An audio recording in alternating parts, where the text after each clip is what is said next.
We successfully made it through the second round of eclipse season, and now that we're in the come down of the eclipse portal, and you're probably wondering, why are we still hearing about the eclipse portal? Well, because these eclipse portals take weeks and weeks following the event to actually integrate into our daily life, and sometimes the narratives of these eclipse stories actually play out for well over 1 year, up to 9 and 18 years, depending on how the eclipse, the solar or lunar eclipse, interacted with the nodes. And the cosmological narrative for October the 1st is no different. We get lots of integration coming off the solar eclipse in Virgo that we had already last weekend, but our emotional bodies and the planets above suggest that we are still learning to integrate all of the changes, all of the catalytic, destructive, and turbulent forces that we dealt with over the solar eclipse. We're still learning how to organize them, where to place them, and how to make sense of them. And this is the cosmological narrative for October the 1st. So before we dive into it, I'm Michael the Hierophant. I'm a mystic and magi, and I have two quick promotions that I just want to talk to you about real quick. The first is my free evergreen astrological and divination based workshop, Consciousness, Conjunctions, and Conversations. You can sign up for your link on Zoom at the link tree in my bio.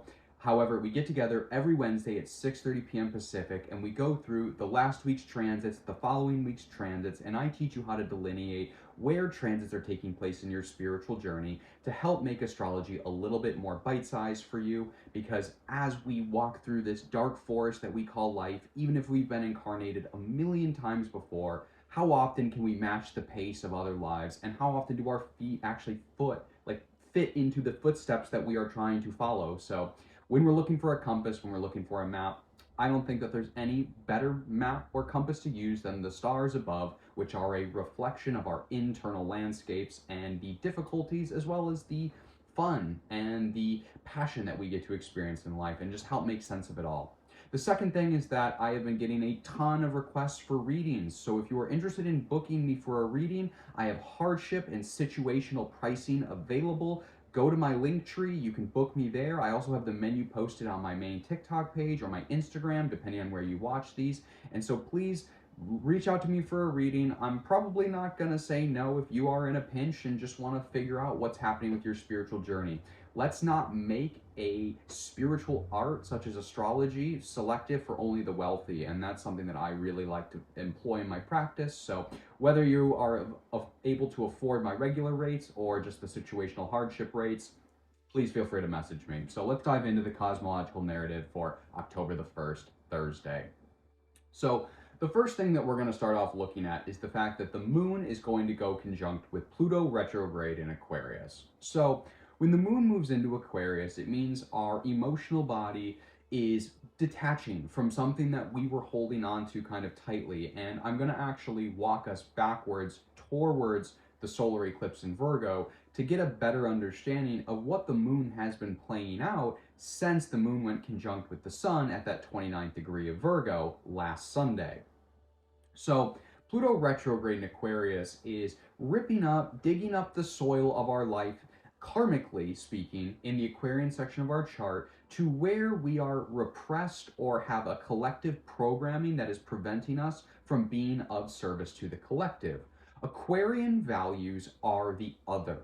So when you're thinking about Aquarius, you can always think about the dichometric opposite side of Aquarius, which is Leo. So Leo is all about the self, it's all about I, it's the house of the inner child, and I'm bringing that up to show a juxtaposition as to what Leo is about comparative to what Aquarius is about. Now Aquarius is everything that Leo isn't.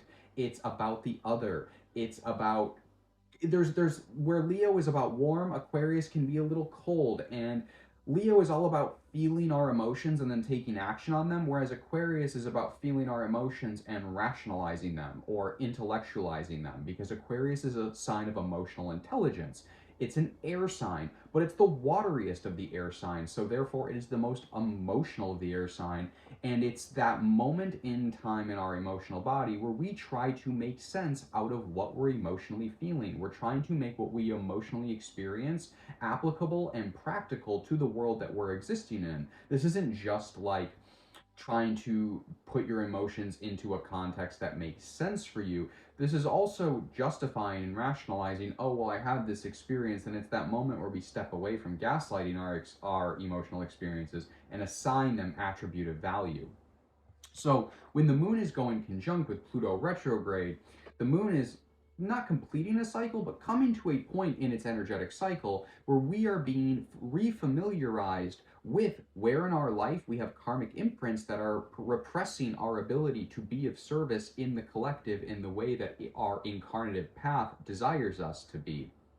Now, the moon conjunct Pluto is kind of coming off of the tail end of this solar eclipse in Virgo, where our emotions are always ahead of where we are in life, and that's a really good way to look at what's happening right now. You know, the sun left Virgo and went into Libra, but the sun is relatively a slow moving celestial body comparative to the moon, whereas the moon moves about a degree and a half per hour, and so it only is going to spend 2 to 2.5 days in a sign, whereas the sun will spend 28 to 30 days in a sign, you know, give or take, depending the Gregorian calendar. It's roughly 28 days.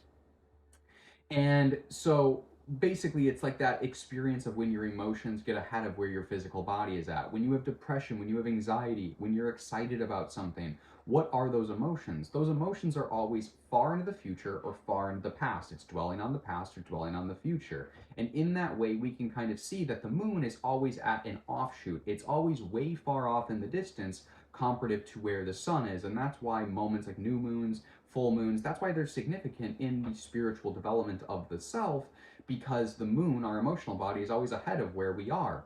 So the moon connected with the sun, it connected with our sense of self, who we are at this moment in our timeline, in the sign of Virgo last Sunday. Now, after it moved out of Virgo, the moon moved into Libra, and so it was like the moon saw where we had discrepancies in our life and then moved into a space of being like for about 2.5 days where we sought some sort of balance in our life. And then after we weren't able to achieve that balance, the moon moved into Scorpio, where it was trying to root out where the things that aren't in balance, like where can we make those fixes? And we probably detectively found some areas in our emotional body where we are not in alignment with where the events of the solar eclipse brought us, which then moves us into Sagittarius, where we're trying to discover more about ourselves, more about the world. Our emotional body is saying, okay, this way of being that I was before didn't work, so let's explore, let's push our boundaries. And then as we explored and pushed our boundaries into Sagittarius, the moon moved into Capricorn, which brought us back to a sense of responsibility and stability. It's that moment of recognizing, oh man, I have a lot of work to do on myself.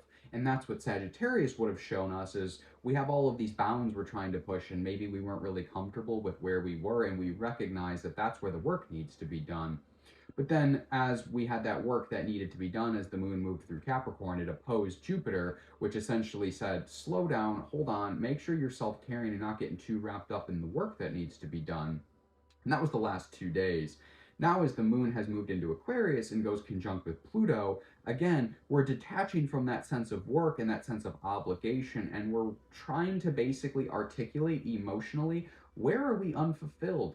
And not only where are we unfulfilled that could be fulfilled in helping others? So I wouldn't be surprised if on the first you have a moment, you know, an hour and maybe 2 hours in your afternoon, which is roughly when these celestial bodies will go conjunct, where you recognize what Pluto has been bringing up and changing in the service section of the Aquarian area of your chart, you know, where you need to be of service to the collective, and maybe where you need to maybe not do so much work, but kind of recenter yourself and put yourself back onto a path of being of service to others so that you can show up with the you know where you can show up to fix and amend the areas of your chart in Virgo that became very apparent during that solar eclipse. Now, the moon and Pluto conjunction will actually make a sextile to Saturn, which is retrograde in Pisces, and Neptune, which is still retrograde in Aries. And remember, Saturn and Neptune have been giving us that physical and spiritual reality check.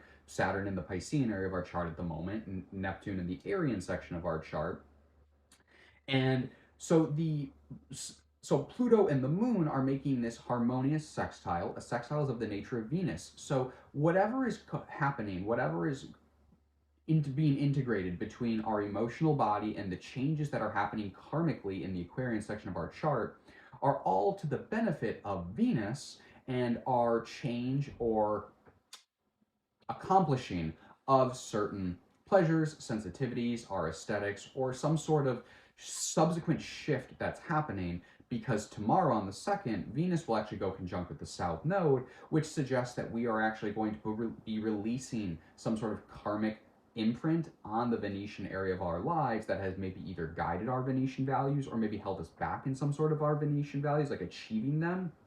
And so it's interesting to me that the moon conjunct Pluto, where we're being reminded where we are not showing up in service to the collective, is making this harmonious sextile, which is a movement forward in the spiritual journey, with Saturn and Pisces, which is bringing up restrictive delays in the Piscean section of our chart, where Saturn says, slow down, calm down, have patience, know that all of this torturous energy that you're dealing with in the Piscean area of your chart is being given and shown to you so that you can essentially build a stronger callus towards that kind of delay and towards that kind of resistance you're experiencing.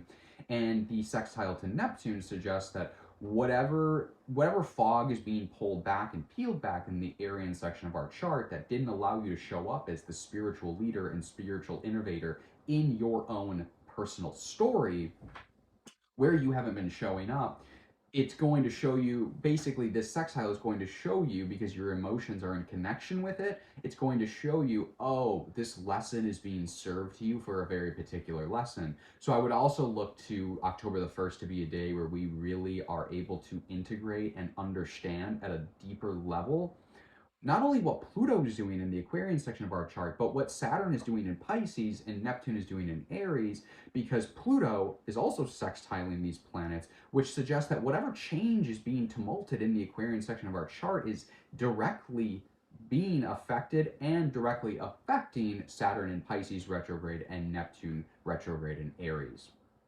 Now, all of this to say, Jupiter is still at the 22-degree mark, which is where Mars sat during the solar eclipse in Aries. So all that to say is that I would actually strongly believe that there is an imposition of Mars from that Aries solar eclipse that's still playing out in our own personal narratives.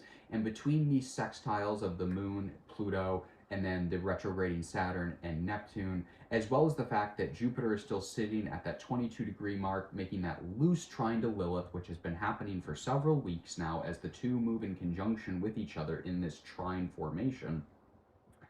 It just is going to show that we are still, even though we're on the tail end of this other solar eclipse, we're actually still living out and reenacting the full flesh development of the Aryan solar eclipse, which took place March 29th of 2025. If you enjoy these spiritual and astrological narratives, I encourage you to check out the link tree in my bio where you can sign up for my free class every single week at 6:30 on Wednesdays. And if you want to book me for a reading, you can also do that. DM me on TikTok, DM me on Instagram, or shoot me an email from my link tree. And remember, I have hardship and special financial pricing available to those that need it. Let's not make astrology an exclusive tool or an exclusive spiritual experience just for the wealthy. That is not what this is, and that's never the way that I would approach astrology. I will either see you in class, I'll see you in my DMs for a reading, or I'll see you on the next video. Y'all have a great Wednesday.